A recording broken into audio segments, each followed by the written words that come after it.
예, 안녕하세요. 저는 녹색자원연구소 소장이기도 하고요. 같은 연구소에서 두 사람이 나와서 죄송합니다. 그래서 저 표시는 하신 대로 따로 해놨습니다. 제 역할이 그 앞에 이유진 박사님 얘기하고 뒤에 강상구 선생님 얘기를 좀 연결시켜주는 정도의 역할을 제가 맡은 것 같아요. 결과적으로. 그래서 저는 이제 녹색 전환에 대한 개념하고 그린 뉴딜하고 기본소득 이 세 가지 관계에 대해서 특별히 이제 한국 사회와 좀 관련해서 말씀을 좀 드리고자 합니다. 그냥 좀 직접적으로 말씀드려서 녹색 전환이 뭐냐 많이 듣는 질문인데요. 제가 그냥 개인적으로 내린 그 규정은 생태주의 입장에서 기존의 발전 패러다임에서 근본적인 문제 제기를 해서 사회를 그런 식으로 바꿔나가는 것을 방향을 선회하는 것을 저는 녹색 전환으로 이해를 하고 있습니다. 그런데 그럼 왜 이렇게 해야 되냐? 앞에 이유진 선생님이 말씀을 잘 해주셨는데 사실은 기후변화가 우리가 생각하는 것보다 대단히 지금 심각한 상황이고요. 저희가 빨리 방향 선회를 하지 않으면 공멸을 맞을 수도 있겠다. 그래서 이제 우리가 지금까지 유지해왔던 도구마로서의 발전주의, 특히 한국 사회는 그게 굉장히 강한데 그걸 어떻게 좀 생태주의적인 그 입장에서 바꿔낼 것인가 하는 것이 굉장히 저는 중요하다고 보고 그것을 저는 녹색 전환으로 이해를 하고 있습니다. 녹색 전환에는 스펙트럼이 대단히 다양합니다. 생태주의도 다양하지만 녹색 전환도 이제 다양할 수가 있고요. 그래서 시간이 제가 많지가 않으니까 다 설명은 못 드리고 지금 이제 그린 뉴딜과 관련해서 이거는 여러분 많이 아시는 도넛 경제학에 나와 있는 그 개념인데요. 그러니까 지구의 생태적 한계를 파괴하지 않으면서도 사회적으로 인간의 어떤 존엄성을 지켜주는 사회적 지초는 또 유지하면서 그 안에서만 이제 우리가 발전을 해 나가자라고 하는 이제 도넛 경제학의 개념인데 사실은 이게 가장 그린 뉴딜에 가까운 개념이라고 저는 이해를 하고 있는데요. 뒤에 다시 말씀드리겠지만 사실은 이 그린 뉴딜에서는 이 성장을 그럼 어떻게 할 거냐, 경제 성장을 어떻게 할 거냐에 대해서는 적극적인 대답을 잘 안 합니다. 잘 모르겠다거나 여기 불가지론을 이 사람들이 얘기하고 있는데 아니면 유보하고 있습니다. 근데 사실은 그 생태주의적인 입장에서 이 녹색 전환을 하려면 제일 그 바람직한 건 탈성장을 해야 되는 겁니다. 디그로스를 해야 되는데 그럼 이제 디그로스 탈성장하고 그린 뉴딜하고 어떤 차이가 있나 좀 말씀을 드리고 싶은데 이거는 이제 제 얘기가 아니고 제가 이제 참고 자료를 보고서 그냥 정리한 겁니다. 이게 좀 길어서 다 말씀은 못 드리고 두 개념이 사실은 굉장히 공통적인 부분도 많이 있습니다. 큰 비전을 제시한다든지 그 다음에 돌봄 경제, 그 다음에 포스트 카본 아니면 포스트 자본주의를 얘기하고 있다거나 국제주의를 얘기하고 있다거나 그런 것도 많은데 차이가 꽤 있습니다. 탈성장 운동은 사실은 좀 이념적 운동에 학술적 운동에 가깝고요. 그 다음에 녹색 뉴딜은 다분히 정책 플랫폼이라고 할 수가 있습니다.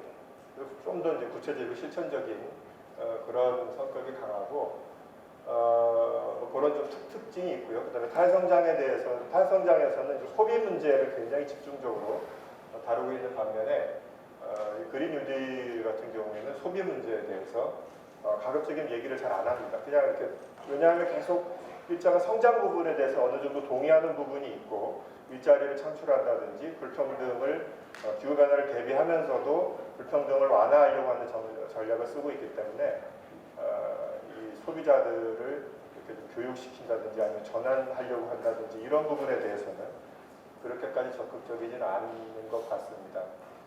그럼 이제 각자 이제 문제점도 좀 있고요. 이 탈성장 같은 경우에는 이제 단일 정책 플랫폼이 없다든지, 그 다음에 이제 소비에 대해서 자꾸 비판하다 보니까 오히려 유권자들을 자꾸 정치적으로 소외시킬 가능성도 있고, 또 그린 뉴딜 같은 경우에는 예전처럼 그게 사실 이게 정책 플랫폼이어서 그 선거할 때는 이렇게 많이 그 호소력을 가질 수가 있겠지만 실질적으로 예전에 노조가 했던 것처럼 그 정치인들을 압박한다거나 그렇게 하기는 굉장히 어렵고. 그 다음에 이제 임금 경제에서 밀려난 사람들에 대한 사회적 지원이 좀 취약하다라는 게 있습니다. 물론 아까 이유준 선생님이 이제 그린 뉴딜을 얘기하시면서 일자리뿐만이 아니라 일할 수 없는 사람들에 대해서도 배려해야 된다고 하지만 실질적으로 그린 뉴딜에서 먼저 방점을 찍고 있는 건 일자리 문제이기 때문에 이런 부분에서도 조금 이제 고민을 될 지점들이 있는 것 같고요. 그 다음에 이제 마지막으로 그린 뉴딜 활성장 같은 경우에는 조금 더 정책적인 부분을 보완해야 된다는 거. 그 다음에 그린 뉴딜 같은 경우는 조금 더 구체적으로 선거 전략을 만들어야 된다라고 하는 거. 그 다음에 이제 기본소득을 사실은 그린 뉴딜 플랫폼 속에서 기본소득을 사실은 제도화해 내기는 해야 됩니다. 그래서 저희가 이제 이 지향점으로는 탈성장을 지향할 수 있지만 실질적으로 구체적으로 정책을 만들 때는 그린 뉴딜의 입장을 저는 좀 실용적으로 선택을 하고 그 방향 속에서 기본소득을 어떻게 우리 맥락에 맞게 제도화할 거냐라고 하는 부분이 저희가 고민해야 될 지점이라고 생각을 합니다. 그 다음에 이제 한국의 발전 프로젝트는 사실은 이 앞에 굉장히 큰 저희가 만주국 얘기도 막 써놓고 했었는데 다 없앴고요. 이거 여러분 다 알고 계시는 내용이긴 합니다.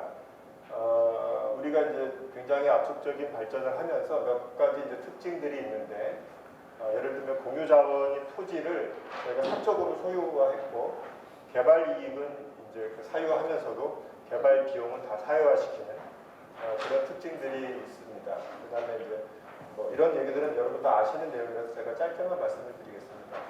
실업률이 굉장히 증가했다든지 우리나라가 대단히 높은 자살률을 갖고 있다든지 굉장히 낮은 행복지수를 저희가 별로 다 대단히 불행감을 많이 느끼고 있는 치열한 경쟁에 살고 있고요. 경쟁사회에 살고 있고 그래서 어떤 사회학자는 한국 사회를 피난사회라고 합니다.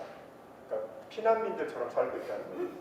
그래서 모든 사람이 서로 그냥 이익을 추구하고 있고 이렇게 연대의식이라든지 공동체의식을 많이 상실하는 상황이라는 거고요. 그 다음에 이제 대의민주주의도 사실은 고장이 나는 거나 마찬가지죠. 저는 보수 진보를 그냥 제 나름대로 보수는 대놓고 기득권이고 진보는 샤이 기득권 아니냐라고 좀 자조적으로 써봤습니다. 실제로 이 데모크라시의 정말 데모스 이 사람들의 목소리는 거의 반영이 되지 않는 그런 대의민주주의가 아니냐. 성소수자라든지 농어민이라든지 난민들 이런 사람들의 목소리는 아무도 대변해주지 않아요. 게다가 또 초고령화 사회고 노인들의 빈곤율도 굉장히 높고 또 폭력에 많이 노출되어 있습니다. 환경 문제는 여러분 너무 잘 아시는 문제고 아까 또 이유진 선생님이 말씀 많이 해주셨기 때문에 간단하게만 넘어가겠지만 어쨌든 환경 문제도 저희 지금 굉장히 좀 심각한 상황이고요. 지금 기후변화도 그렇지만 이제 방사성 핵 폐기물 문제 일본에서도 넘어오고 우리나라 내부에서도 지금 자꾸 고장나고 있고 상당히 좀 위험한 상황이고 미세먼지라든지 플라스틱 폐기물 같은 거 처리할 방법이 별로 없죠. 사실은 별로 답이 없습니다. 제가 봐도 이거 어떻게 해결해야 될지 저도 잘 답을 모르겠습니다. 계속 쌓여는 가고 있고요. 계속 피해는 지금 보고 있고 그런 상황입니다. 이게 지금 저희가 굉장히 자랑스럽게 생각해왔던 한국의 발전 프로젝트들의 결과죠. 아까 이런 말씀드렸던 거고요. 그럼 어떻게 바꿀 거냐? 이건 여기서도 제안인데 저도 이제 그린 뉴딜이 필요한 것 같고요. 이건 그린 뉴딜에 대해서는 아까 이준 선생님이 자세히 말씀해 주셨기 때문에 제가 따로 더 말씀은 안 드리는데 저도 어쨌든 이거는 정치적 결단의 문제라고 생각을 합니다. 그러니까 정치적으로 결단하지 않으면 사실은 어느 것도 되지 않는 그런 문제라고 생각을 하고요. 요거는 이제 조금 다른 건데 저는 이제 우리가 도시계획이라든지 지역 개발을 할 때 도시나 지역의 생태적 수용 능력을 먼저 고려한 다음에 개발하는 게 굉장히 필요해 보입니다. 지금까지는 이제 그렇게 하지 않고 일단 경제성이라든지 이런 것들을 토대로 해서 개발 계획을 세우고 환경 문제가 생기면 그걸 이제 뒤에 수습하는 그런 형태로 공간 개발을 해왔는데 그걸 좀 순서를 바꿔서 도시나 지역의 생태적 수용 능력을 먼저 고려해서 그 다음에 이제 개발을 그 범위 내에서 하는 이런 식으로 생태계 순응적 공간 계획이라고 하는 걸 우리가 좀 도입해야 될 필요가 있다. 저는 이제 그 2018년에 국가물관리기본법이 나오고 그 물관리기본법에서 유역 중심의 물관리를 하도록 방향을 바꿔놨습니다. 물론 이게 쉽지가 않겠지만 이게 굉장히 사실은 저는 중요한 의미가 있다고 보고요. 그러니까 부처별로 돼 있는 물관리 계획을 지금 유역 중심으로 했다는 건데 유역 중심의 물관리를 하면서 저는 그 유역이라고 하는 생태계가 수용할 수 있는 능력 내에서 도시를 개발하는 게 필요하다. 이런 좀 장기적인 비전을 좀 제시를 해보려고 하고 있어요. 그다음에 이제 토지의 공유 자원으로서의 성격도 좀 강화해야 되겠다라고 하면서 지금 뭐 전세금 뭐 이렇게 그 뭐랄까 지금 상한제라든지 뭐죠 분양가 상한제라든지 이런 단기적인 대책 말고 보유세라든지 이렇게 해서 토지의 공유 자원으로서의 성격을 강화하는 쪽으로 좀 획기적으로 접근하지 않으면 굉장히 어렵다. 녹색 전환은 어렵다라고 생각이 들고요. 그다음에 이제 기본소득은 뭐 계속 말씀을 드리지만 우리가 사회적으로 공유한 자원을 활용하는 것에 대해서 구성원들이 당연히 누려야 될 권리를 누려야 될 것이라고 생각을 하고요. 그 다음에 이제 생태적 기본소득을 이제 뒤에 또 말씀을 해주시겠지만 이제 만약에 이게 처음부터 굉장히 어렵다면 아마 강상권 선생님 얘기해 주실 것 같은데 저는 뭐 생태적 참여소득도 괜찮겠다. 그러니까 기본소득하고 참여소득은 조금 다른데 그러니까 참여소득은 사회적으로 바람직하다라고 생각하는 것에 대해서 지불을 해주는 거기 때문에 기본소득하고 좀 다르긴 합니다. 4천 정도라고 보시면 되겠지만 그런 거라도 일단 좀 시작해서 우리가 기본소득에 좀 익숙해지면 좋겠다라는 생각이 들고요. 그 다음에 사실은 기본소득 할 때 저는 제일 어려운 장애물이 뭐냐면 돈 문제가 아니고 사회적으로 이걸 안 받아들인다는 거죠. 그런 좀 심리적 거부감 이런 것들이 굉장히 많다고 생각을 해요. 그래서 사실은 기본소득에 대해서 사회적 합의를 이끌어내는 게 저는 굉장히 좀 중요하다고 생각을 합니다. 그 다음에 농민 기본소득을 시범적으로 좀 시급히 해보면 좋겠다라고 말씀을 좀 드리고 싶고요. 그 다음에 이제 사회의 변화와 관련해서 녹색당에서 계속 많이 얘기하고 있지만 연동형 비례대표제 같은 거 빨리 좀 도입을 해서 지금 그 소수의 목소리가 정치의 공론장에 등장할 수 있도록 제도를 바꿔야 된다는 거고, 그 다음에 사실은 이제 그린 뉴딜과 관련해서 그 전에 이제 뉴딜 우리가 영어를 자꾸 써서 이게 좀 감이 안 오는 수도 있는데 뉴딜은 사실은 사회적 계약이거든요.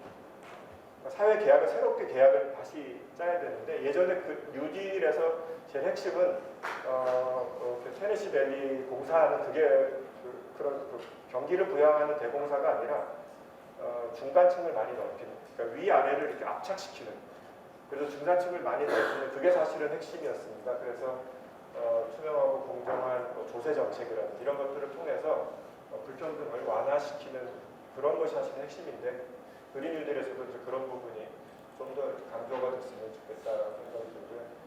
그 다음에 교육과 관련해서도 사실은 발전 패러다임에서 익숙한 필요한 인재를 키워내는 교육에서 주체적이면서도 자기가 협력적으로 위험을 관리하고 삶을 운영할 수 있는 그런 주체들을 만들어내는 육성해낼 수 있는 그런 교육이 좀 필요하다고 생각이 들고요. 그 다음에 마지막으로 이제 이 고령화 사회에 대해서 우리가 사회적 합의가 좀 많이 필요합니다. 사실은 저희가 너무 짧은 시간 내에 발전을 하고 경제 성장을 해오면서 중요한 부분들에 대한 사회적 합의가 많이 없습니다.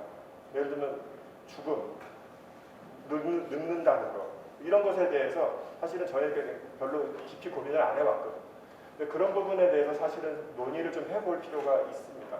그래야지 많은 사람들이 이제 닥치게 될 그런 문제들에 대해서 좀 자연스럽게 받아들이면서 거기에 대한 정책들도 만들어낼 수 있고 세대 간의 갈등을 좀 완화할 수 있는 방안도 저는 만들어야 된다고 생각합니다. 사실은 돌아다니면서 저는 세대 간 갈등 굉장히 좀 위험하다고 생각들거든요. 서로를 너무 미워해요. 굉장히 막 증오하는 그런 상태에 지금 빠져 있는 것 같은데 그래서 그런 부분을 빨리 좀 저희가 공동체적으로 극복을 해야 되겠다는 생각을 하고 있습니다. 그다음에 마지막으로 아까도 말씀드렸는데 이 한반도 생태계 수용 가능성에 대한 조사가 좀 필요합니다. 아까도 태양광이라든지 풍력 어디다 설치해야 될지 잘 모르겠다. 사실 기본 조사가 잘 안 돼 있거든요. 기본 조사는 안 돼 있는데 그냥 이렇게 자기가 생각하기에 옳다고 하는 그 지점을 자꾸 밀어붙이다 보니까 아무도 근거가 없는 상황에서 그냥 싸우고 있는 경우가 많이 있습니다. 그래서 미세먼지도 마찬가지고 그래서 좀 이렇게 한반도와 주변 그 국가들 간에 어쨌든 협력을 통해서 이 생태계 수용 가능성이 어느 정도 되는지 그 내에서 어떻게 발전을 해 나갈 수 있을지 이런 부분에 대해서 저희가 공동 조사를 하는 이력이 필요할 것 같고 마지막으로 이제 저는 이 발전 패러다임의 도시 편향성을 빨리 좀 벗어나야 됩니다. 그래서 이 농업과 땅의 생명력을 회복하는데 저희가 많은 관심을 기울여야 될 것 같고, 지역 소농 중심의 유기농업 시스템이라든지 이런 부분을 어떻게 회복해낼 건가, 이런 부분에 대해서도 관심이 많이 필요하다고 생각을 합니다. 그리고 마지막으로 이제 환경 문제 해결을 할 때 기술 의존적인 해결책이 많이 나오는데요.